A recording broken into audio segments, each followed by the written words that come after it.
An international game version of the 580 Sports Talk Chiefs Instant Reaction Show is live. I'm Brendan Dworzinski, joined today by Jake LeBon, following my Chiefs win over the Miami Dolphins 21-14. I'll tell you what, the Chiefs did whatever they could to throw away a big lead in the second half. Dumb penalties, some potential no calls, some again, peculiar play calling, but the Chiefs end up coming away with the victory, a big one in the race for the number one seed in the AFC. The Dolphins still cannot beat a good team. Jake, let's just start overall reactions, overall thoughts after, look, all wins are good wins, and you beat a team that already had 6 wins. That's a positive. I don't know that the tape will be super encouraging once the Chiefs get to film study this week, but overall, what'd you think about the win? The Chiefs defense is legit, man. Like, if you think about it, the Chiefs defense held the Dolphins to 14 points and scored 7 points. You ready for this? They allowed 1 explosive pass play to the Miami Dolphins today. The Chiefs defense was excellent. Steve Spagnuolo did exactly what he needed to do this entire game. He brought pressure at the very end of the game. It was you know what? We're going to see if he can do it. So that was the best part about that from the Chiefs' perspective, is it was either going to be a first down and they're probably going to score, or the game's going to be over, and they were okay with it. It was cover 0, all-out blitz, and he Tua'd in his pants. Like, that's exactly what he saw, the rush instead of the ball. I can't give enough kudos to this defense. And honestly, this defense gave up 10 points if Chris Jones doesn't lose his damn mind again trying to elbow whoever that was. And people are like, how are you not going to call that? I'm like, he hit him after the play. You can't just, knock a guy to the ground 40 yards away from the ball. That's a penalty. But the Chiefs defense was so good. They tackled well. They got tired there at the end. I think they caught a break that the Dolphins stopped running the football, to be honest with you. But this Chiefs defense was so good. I mean, they held Tyreek Hill for the most part in check, and he had the biggest play of the game. It's a bang-bang play. It's kind of like what happened to Blake Bell, to be honest with you. Was that a catch? Kind of tough to see. Caught it, and immediately McDuffie was there. The Chiefs defense was outstanding. The Chiefs offense has got a lot of work to do. Wide receivers could not get open in the second half. They couldn't run the ball. Andy Reid has lost his damn mind on 3rd and 1. I'm sitting here watching the game, and everyone that I'm watching the game with on 3rd and 1, you see the setup, and you're like, well, that's going to Travis Kelce. And you know who else knew that? The Eagles knew that. Like, how you can't just run the ball is incredible to me. But this is a great win because the Dolphins might win the AFC East, depending upon what happens with the Bills today.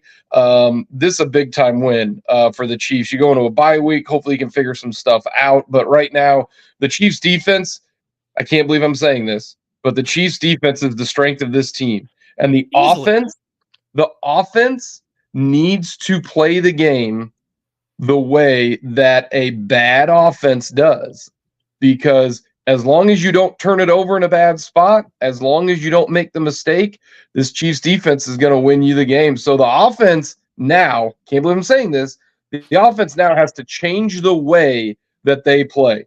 Andy Reid has to change the way he looks at a game, because now you got to think, whatever we do on 3rd and 15 now, don't try for the first down. Just make sure you don't fumble the damn thing. If you don't fumble it, they might only score 7 points, Brendan. They might have held the Dolphins to 7 points if they don't fumble that football. The problem, of course, with that line of thinking, because I agree with you wholeheartedly, is do you know Andy Reid? Because that is not going to change, of course. And again, correct. It's some of play calling. Part of it is, players got to make plays. Like, it's not all just on the play calling or the personnel groups. Like, at some point, you got to make plays. Marquez Valdez-Scantling, I know you got hit at the top of the route. Ball hit you in both hands. If you're an NFL wide receiver making the kind of money you're making, if a ball hits you in both hands, catch it. You literally have one job. It is run straight and catch the ball. It is literally the only thing he's asked to do, because it's the only thing he can do, and he can't even do it. Like, that is the part where you can't blame Reed or Nagy or Mahomes or stuff like that. You just got to go out and make a play if you're a receiver. And that's why I brought that up on 580 Sports Talk on Friday. One of my keys, it was just catch the damn ball, make a play for your quarterback. And I don't think, Mahomes was spectacular in this game, but like a lot of this season, it's partially on him. Partially it's on him pressing because the team isn't doing enough around him. But it's also the fact that the guys around him aren't doing enough. So that's the frustrating part about the offense right now. But honestly, what's encouraging but simultaneously frustrating is that on the first drive of the game, that's the best the offense has looked all season long. They had a touchdown taken away on a review that they just scored on the next play. It felt like, that first game against the Steelers back in 2018, week 2, right? I think there was 6 touchdowns from Mahomes. It was like, who is this guy? This is an alien. What is this offense? We can't do anything like that. Those are the kind of games that this reminded me of on that opening drive. Katie in the Facebook comments, she says the same thing. They killed them that first drive.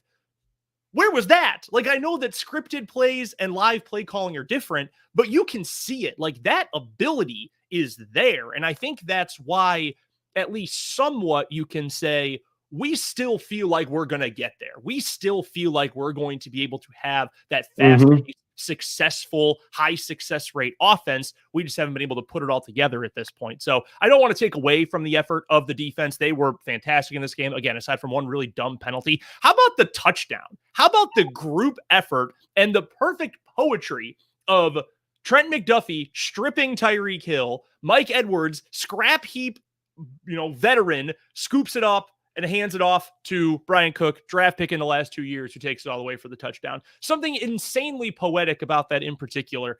And Tyreek Hill said he wasn't going to be able to sleep if he didn't score a touchdown against the Chiefs. So I feel bad for him on that flight home to the States, because it sounds like it's not going to be all that pleasurable. Yeah, I think this game for the Kansas City Chiefs, everybody's excited here for a Chiefs win. But no, the Chiefs finding a way. And by the way, Mike Edwards, really smart player. You saw that there. Like, everybody talks about his football IQ, and that is an example of his football IQ. It is kind of poetic that it was Trent McDuffie stripping Tyreek Hill, because they got McDuffie because trading Tyreek Hill. But yeah, this one's a pretty easy game to assess. The Chiefs defense was excellent. I mean, excellent. The Chiefs offense did nothing in the second half. Nothing. They didn't score a single point.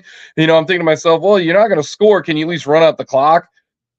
Right when Pacheco went down at the whatever it was, and made it 3rd and 1, I was like, well, Chiefs are going to have to punt the football. Looks like the defense is going to have to find a way to get a stop. And of course, I'm thinking, I thought the Chiefs defense was going to get a stop. I told you guys the other day on the show, I said, I now view the Chiefs defense like I used to view the Chiefs offense. When the Chiefs offense was humming in 18, 19, 20, 21, and even parts of last year, down by 3 with the football, you felt like the Chiefs were going to win the game. You felt that. Now, I felt that the Chiefs were going to get a stop just because of how good this defense has been. But also, let's also factor this. And this is how wild this situation is with this Chiefs. People on social media, I was saying, if the Dolphins score, do they go for 2? Absolutely not. You kick the field goal, you go to overtime. You want to know why? Chiefs offense can't score. Why would you? In 2018, 2019, 2020, 21, even last year, you go for 2 because you feel like the Chiefs offense is going to score. It's not the case anymore. Like, this is a bizarro world. Up is down, down is up, good is bad, bad is good. Like, our pets' heads are falling off. Like, this is what's crazy about this. You kick the field goal, you tie it up, you go to overtime, and you get a stop because the Chiefs probably weren't going to score. Now all you need is a field goal, kick it, win the game. Like, it was set up perfectly for it. I think for me, when you look at the fact that the defense is playing this well, the one point I wanted to bring up, and this will come up on 580 Sports Talk this week, I'm sure, it's all repeatable. Like, this isn't played, this season so far, this first half of the season with the Chiefs off next week, like, this isn't, wow, they're on a heater because they're getting 3 interceptions a game. Like, they're not overwhelming you in ways that are unrepeatable. It's not like they're averaging 3 sacks and 1 other pressure per game, because those are all things that you get to the end of the season and you think, well, where'd the great defensive performance go?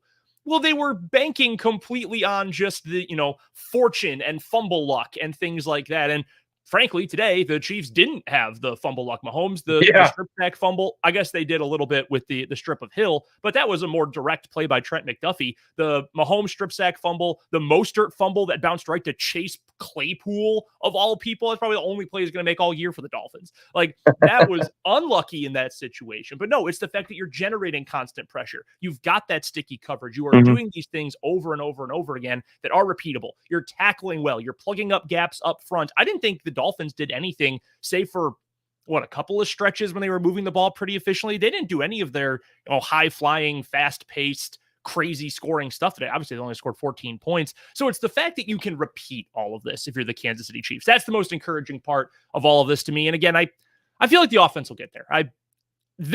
That first drive is enough for me to bank my hope on for like 4 more games, honestly. I just want to know why can't they do that again? And you're right, because normally I would say, yes, absolutely go for 2 in that situation. Go for the win. Take the variable out of the Chiefs' hands, put it in your hands.